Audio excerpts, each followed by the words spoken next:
So matapos nga pong ipag-utos mga idol ng World Boxing Organization kay Unified WBO at IBF World Super Featherweight Champion Emmanuel Baquero Navarrete kamakailan na kailangan depensa nito ang kanyang mga hawak na titulo kay Charlie Suarez sa loob lamang ng 120 days ay muling naglabas po muli mga idol ang World Boxing Organization ng kanilang bagong update tungkol sa magaganap na labanan ng dalawa.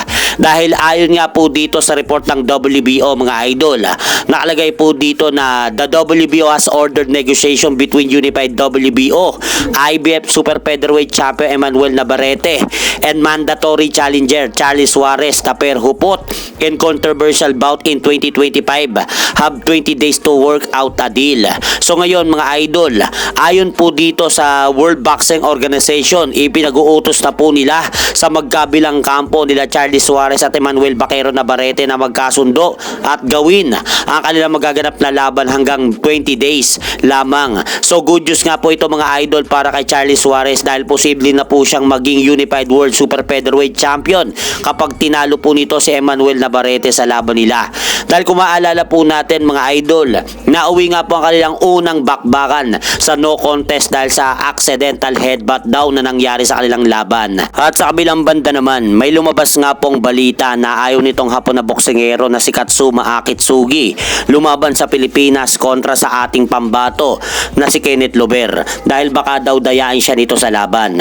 At ayon pa nga po dito sa Hapon, willing daw niyang labanan ang ating pambato kahit saang lugar sa bansa basta wag lang daw sa mismong baluarte ni Kenneth Lover sa Pilipinas. So sigurista pala itong si Katsuma Akitsugi mga idol dahil ayaw nitong palagan ang ating pambato na si Kenneth Lover kung magaganap ang laban nila ay sa Pilipinas. Dahil siguro naisip nito na puro Pinoy ang kanyang mga tinalo kaya naiisip niya ang mga yan. At sa kabilang balita naman, ayon nga po dito kay WBO World Welterweight Champion Devin the Dream Haney, inanunsyo nito kanina lang na magaganap na ang kanilang rematch ni King Ryan Garcia sa darating na September 5 sa Allegiant Stadium, Las Vegas, Nevada. Pero matapos nga pong sabihin mga idol ni Devin Haney ang kanilang mangyayaring laban ni Ryan Garcia, wala pa pong binabanggit na petsa at kailan magaganap ang kanilang laban. Iabangan nga po natin ang kampo ni Ryan Garcia kung ano masasabi dito sa naging panayam na yan ni Devin Haney. At hanggang dito na lang po muna ang aking update sa mga ganapan sa mundo ng boxing. At syempre mga idol, huwag nyo rin po kalimutan pakisuportahan nyo naman po muna ang ating munting channel. Maraming salamat po.